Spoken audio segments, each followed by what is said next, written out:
বাংলাদেশ জামায়াতে ইসলামী দীর্ঘদিন ধরে মুক্তিযুদ্ধকালীন স্বাধীনতা বিরোধী ভূমিকার প্রশ্নে বিতর্কের মুখে আছে। এবার দলটির নীতি নির্ধারণী মহলে এ বিষয়ে নতুন করে আলোচনা শুরু হয়েছে। সূত্র জানায়, সর্বোচ্চ নীতি নির্ধারণী সংস্থা কেন্দ্রীয় মজলিসে শুরার একাধিক সভায় এ বিষয়ে প্রস্তাব তোলা হয়েছে, তবে সর্বসম্মত সিদ্ধান্তে এখনো পৌঁছানো যায়নি। দলটির একজন শীর্ষ নেতা নাম প্রকাশ না করার শর্তে জাতীয় একটি গণমাধ্যমকে বলেন, আমরা দুঃখ প্রকাশের চিন্তা করছি। এ বিষয়ে দলে ইতিবাচক আলোচনা চলছে, তবে তিনি ইঙ্গিত দেন সিদ্ধান্তের আগে উপযুক্ত প্রেক্ষাপট ও অনুকূল পরিবেশের অপেক্ষা করা হচ্ছে।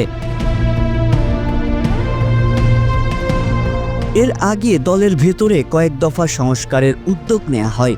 সাবেক সহকারী secretary general barrister Abdur Razzaq প্রকাশ্যে জামায়াতের যুদ্ধকালীন ভূমিকার দায় স্বীকার ও জাতির কাছে ক্ষমা চাওয়ার প্রস্তাব দিয়েছিলেন, কিন্তু দলীয় সমর্থন না পেয়ে তিনি 2019 সালে পদত্যাগ করেন। একই সঙ্গে জামায়াতকে বিলুপ্ত করে নতুন রাজনৈতিক দল গঠনের পরামর্শ দিয়েছিলেন।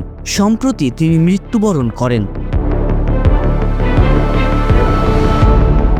অন্যদিকে যুদ্ধাপরাধে দণ্ডিত মোহাম্মদ কামরুজ্জামান কারাগার থেকে লেখা এক চিঠিতে বলেন, যুদ্ধাপরাধের অভিযোগ থাকা নেতারা পদ ছাড়লে এবং নতুন প্রজন্মের হাতে নেতৃত্ব তুলে দিলে দল টিকে থাকতে পারে, তবে সেই প্রস্তাবও দলের ভেতরে কার্যকর হয়নি। পরবর্তীতে জামায়াত থেকে বিচ্ছিন্ন হয়ে মুজিবুর রহমান মঞ্জু আমার বাংলাদেশ পার্টি গঠন করেন। তার যুক্তি ছিল, ক্ষমা না চাওয়ায় ও বাস্তব ভিত্তিক সংস্কার না আনার কারণে জামায়াত রাজনৈতিকভাবে অচলাবস্থায় পড়েছে। জামায়াতের বিভিন্ন পর্যায়ে নেতাদের সূত্রে জানা গেছে, শুধু ৭১ প্রশ্নে নয়, এর বাইরে দলের অভ্যন্তরীণ আরও কিছু বিষয়েও পুরনো অবস্থান পরিবর্তনের নীতিগত সিদ্ধান্ত নেওয়া হয়েছে।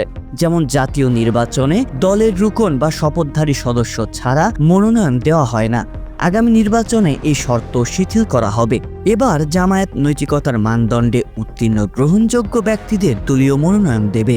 এক্ষেত্রে অন্য ধর্মাবলম্বীদের বিষয়েও উদার নীতি নেবে জামায়াত ইসলামী।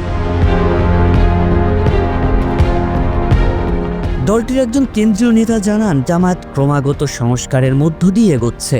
ঢাকা বিশ্ববিদ্যালয় কেন্দ্রীয় ছাত্র সংসদ নির্বাচনে ছাত্র শিবির যে বিপুল বিজয় পেয়েছে, সেখানেও প্রথাগত নিয়ম ভেঙে কিছু সিদ্ধান্ত নেওয়া হয়েছিল। ভোটের ফলাফল ঘোষণার পরদিন 11 সেপ্টেম্বর সকালে সাদিক কায়েমের নেতৃত্বে ডাকসুর বিজয়ীরা ঢাকার মোহাম্মদপুরে রায়েরবাজার শহীদ বধ্যভূমি স্মৃতিসৌধে গিয়ে দোয়া ও মোনাজাত করেন।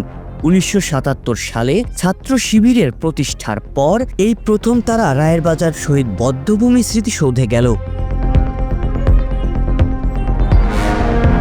এখন প্রশ্ন উঠেছে, ডাকসু নির্বাচনে ছাত্র শিবির সমর্থিত জোটের বিজয় এবং রায়েরবাজার সফরের মাধ্যমে কি জামায়াত নিজেদের অবস্থান পরিবর্তনের দিকে এগোচ্ছে? রাজনৈতিক বিশ্লেষকরা মনে করছেন, তরুণ প্রজন্মকে সামনে রেখে জামায়াতের ভবিষ্যৎ টিকে থাকার জন্য এই পদক্ষেপ একটি সফট রিব্র্যান্ডিং।